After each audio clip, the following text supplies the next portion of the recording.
5 senyales na nagsiselos ang babae. Pero disclaimer lang, hindi ako sigurado kung tama ako. Pero kung may mali man akong masabi, i-comment na lang ninyo. Pero kung tama naman ako, follow mo ako at share mo na rin tong video. Number 1, ipagtutulakan ka niya sa pinagsiselosan niya. Alam mo yung tipong sasabihin niyang, doon ka na sa babae mo. Bagay kayong dalawa. Kayo na lang kaya.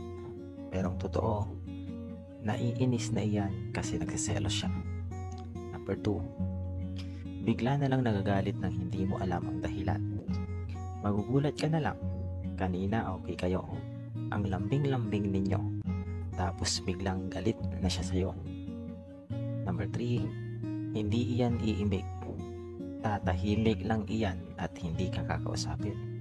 Hindi iimik pero gustong gusto na niyang manakit at manampal. Number 4, bigla na lang iyan aalis nang walang dahilan. Sisimangot iyan bigla, then aalis siya.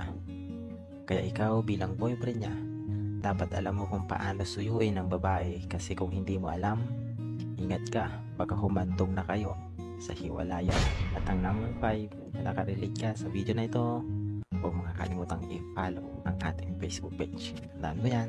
God bless.